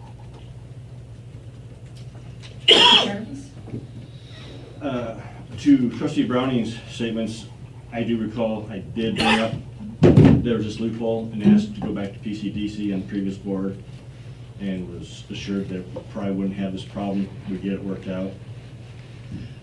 That's one problem that the previous board did, try to work out with terms, 2-year term limits, kind of speed. It was moving fast, and we missed it. And you're right, we need to fix it. I do have concern on density, and then J.J. Hoffman's statement about the flows, along with previous 6 months of people's concerns with density, with short-term rentals, tiny homes, whether they go in backyards or not, whether they count in ADUs. Back to the flow issues. As we continue to add density to our alleyways, which were,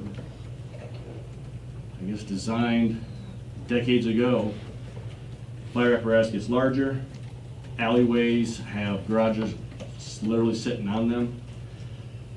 I would like to see this postponed until we get some of our flow issues taken care of and answered.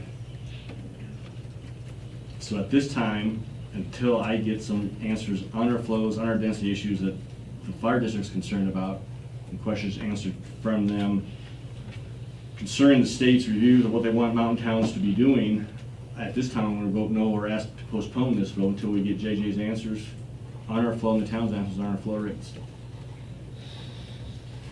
Trustee Miller? I sympathize with both sides of this coin. I'm struggling really with what is the right thing to do. I really want you guys to be able to do what you want with your property, but I also think that the density issue is an issue, a real issue that we need to probably revisit, and affordability. And I'm still a little bit on the fence on how I'm gonna vote right now, tonight, but I urge you to use it as affordable housing, if it does pass tonight. So that's all I have to say right now. I need to think some more.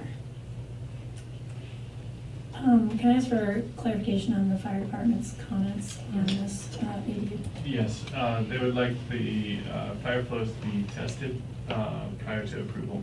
Of each individual. Of, I think it's two, we would have those fire flows tested per their standard, for the adjacent fire hydrant, fire hydrant. So we recommend this, in the staff report, we're recommending approval based on the fire department finding that there are adequate fire suppression in that adjacent fire hydrant. Okay, second question, this is for the attorney. Would any changes to the ADU ordinance or zoning code at this point have any impact on the applications that are already currently filed under the current ordinances? So if we made a change, if we postponed this and didn't approve it, went back and changed the code, would it have any bearing on the applications that are already in front of us? I think the changes would be prospective. They'd be for applications filed after the date of the code changes. So I think under the application as filed, what the code says is you can approve, you can deny, or you can approve with conditions. And to that point, there is the condition on fire flow that is set forth in both the staff report and the resolution that's before you tonight. That the fire flow, the applicants shall work with town staff and the fire protection district to ensure adequate fire flow to the ADU, and that the fire flow issue be resolved to the satisfaction of town staff and the fire protection district prior to issuance of the conditional use permit for the ADU. And that is set forth in section 2C of the resolution. Okay, thank you for the clarification. So I think a lot of the discussion that we've had tonight is actually centered around process and not the application itself. And I don't think anyone's arguing the point that the application actually complies with the current code. The structure itself complies with our current code. You know, we can all talk about whether we agree with the current code, but we can't change that tonight. We can't change that in a way that would impact this application, from what I'm hearing. So I think the other thing, and I think if we want to have further discussion about whether the ADU ordinance as it stands is doing what we wanted it to do, I think there are some good comments about needing to get the existing ADUs that are out there that are unlicensed up to code and licensed and approved and through the process. I think that's always been something that we need to do, and I would maybe as a follow-up like to hear from staff where we are with that and what actions are we anticipating that the town will be taking to bring on non-compliant units, which we know exist and went into this understanding there would need to be some process to help those come into compliance over time. But we don't, and I don't think we've ever had an update on official numbers about whether we've identified those and have some process that we've been working on. And I think we've been taking steps to work toward that and hiring the code enforcement officers. So I know the town has been working on this. So maybe an update just at a future meeting would go a long way to help people feel comfortable that we are making progress in that area. I can give you a little update tonight if you'd like. I think I'm happy to wait for it. I think we're going to deal with the issue that's on the table, and we should publish that as part of the staff report so people who are interested in that could come and hear that as well. You know, I also do think, you know, it was brought up the last applicant, we had this discussion, and I do think it's worth saying that the board has set in motion some review of our zoning code. The ADU ordinance, you know, it's unclear to me how that would change to solve the problem, but I think the zoning code is something that we have referred to the PCDC for their recommendation about whether there are changes that need to be made there that might have prevented what we're calling kind of a loophole, intended or unintended.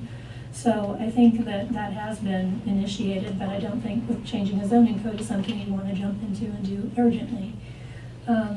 So I think that is worth letting the PCDC do a thorough review of that and come back with a recommendation. I don't think it's fair to hold the current code against the applicants, to say we're not going to approve this because we don't like that our current code allowed for it. That doesn't seem fair to me, and actually I don't think it would actually survive a challenge if the applicants wanted to challenge our decision, because I think that their application does meet the criteria. I haven't heard any substantial public input on the basis of the use. Certainly some complaints about the structure, but on the use, not hearing that there is a strong opposition to it being used as an ADU. So I'm in favor of approving the application tonight. I think that's the right thing to do. I do agree with the conditions the PCDC recommended, that be based on the approval of the fire department testing their flows to make sure they have adequate fire suppression measures. So I'm going to vote in favor. Any further comments? Otherwise, I'd entertain a motion.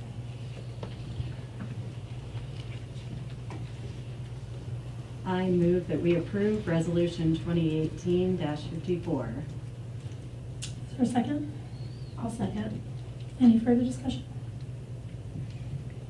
Okay, hearing none, we'll call for the vote.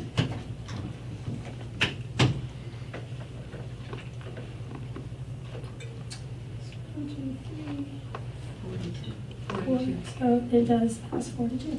Thank you very much. Right, is there a motion to take a short recess, please? So moved. Second. All in favor? Aye. Call for the vote. Everybody takes vote? Okay, 6-0, we'll take a short recess by a few minutes. Thank you.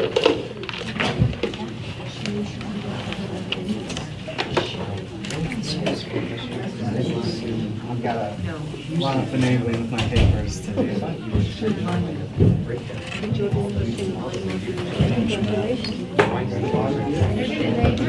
Where we can do it from I